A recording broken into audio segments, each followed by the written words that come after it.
ہمیں خدا کی سمجھ واقعاً خدا کو کمال سمجھ کے اس کی سمجھ بڑھنا چاہیے، تو اس کی راہ میں سختیاں بھی جھیل لیتے، اس کی راہ میں اپنے آپ کو بڑھنے پر فخر بھی کر لیتے، اس کی راہ میں کبھی شکوہ و شکایت بھی زبان پہ نہ لاتے۔ یہ وہ عمل ہے جو ہم سب نے انجام دینا ہے، اس کو ہم تزکیہ نفس کہتے ہیں، کہ ہم اپنے خدا کے راستے میں بڑھتے، اپنے نفس کی اصلاح کرتے، جو خدا نے چاہا تھا اس کو انجام دیتے رہتے، ہمارے نفس کا تزکیہ ہوتا رہتا، اور جو کامیاب ہوئے اس کے سوا انہوں نے کوئی راستہ نہیں اٹھایا۔ کامیاب وہی لوگ ہوئے جنہوں نے ایک راستے کو پہچان لیا، اس راستے کے اوپر بڑھنے کی کوشش کی، اپنے نقائص کو مسلسل چھاڑتے رہے، اور انہوں نے کہا کہ بھئی یہ اگر نقص ہے تو اس کو بھی ختم کر دو، یہ اگر نقص ہے تو اس کا بھی خاتمہ کر دو، اگر یہ کمال ہے تو اس کو حاصل کر دو۔ کمالات حاصل کرتے رہے، نقائص کو دور کرتے رہے، یہی تزکیہ نفس ہے۔ اس راستے کے اوپر بڑھتے رہے یہاں تک کہ خدا متعال کی بارگاہ میں جب امتحان میں پڑے تو کامیابی حاصل کر لی، سرخروئی حاصل کر لی۔ ان کو ہم حجت خدا کے آوان و انصار کہتے ہیں۔ یہ حجت خدا کے آوان و انصار بن گئے۔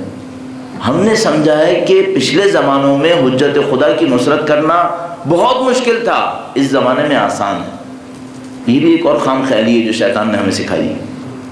ہم اپنا مقایسہ کرتے ہیں ابو سفیان سے، اپنا مقایسہ کرتے ہیں دنیا کے بدترین انسانوں سے، اس کے بعد کہتے ہیں ہم تو بہت اچھے ہیں۔ کیوں مقایسہ نہیں کرتے مثل تمار سے؟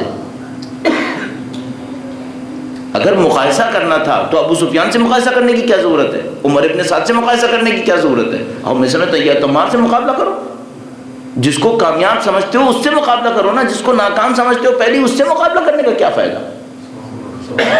اگر آپ ایک ریس کے اندر کامیابی حاصل کرنا چاہتے ہیں تو آپ اس سے مقابلہ کریں گے کہ میں آخر سے کتنے نمبر پر آیا، یا اس سے مقابلہ کریں گے آپ اول سے کتنے نمبر پر آئے۔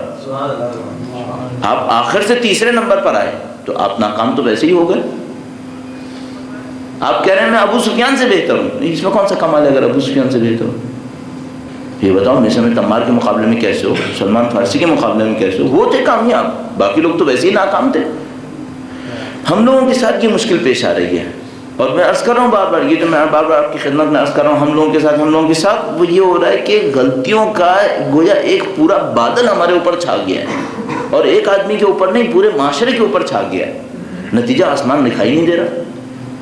اب مشکل یہ ہے کہ اب پہلا مرحلہ تو یہ ہے کہ حق نظر آئے ہمیں کہ بھائی یہ حق ہے، دوسرا مرحلہ یہ آئے گا پھر اس حق کی خاطر قربانی دیں، اور حق کی خاطر قربانی دیتے آگے بڑھنے کی کوشش کریں۔ اگر یہ مرحلے سے نہیں گزرے تو پھر کہاں کی نصرت، کہاں کے آوان و انصار؟ لفظ سے دعائیں مانگنا نصرت کے لیے انسان کو تیار نہیں کرتا۔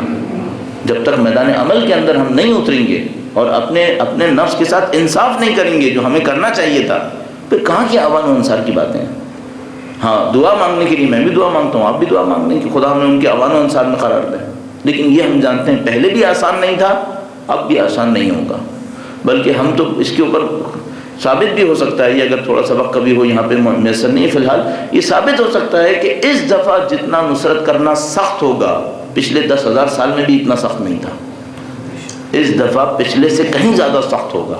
ہم خام خیالی میں مبتلا ہے کہ ہم سمجھ رہے ہیں اس دفعہ آسان ہوگا، نہیں، خدا متعال کی سنت اور قانون یہ بتاتا ہے کہ وقت گزرنے کے ساتھ ساتھ امتحان سخت ہوتے رہیں۔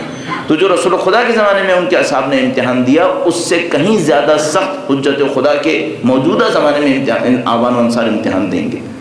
بس خام خیالی اگر میں کہوں کہ میں کچھ نہیں کروں گا، میں اپنی زندگی میں گزارتا رہوں گا اور ان کے بہترین آوان و انصار میں شامل ہو جاؤں گا، بہترین کجا میں ان کے نام کے آوان و انصار میں بھی شامل نہیں ہو پاؤں گا اگر میں نے محنت نہیں کی، کیونکہ یہ معرکہ بہت سخت معرکہ ہوگا، اس سے کہیں سخت ہوگا جو حضرت سلمان فارسی اور حضرت میثم تمار کے سامنے پیش آیا تھا۔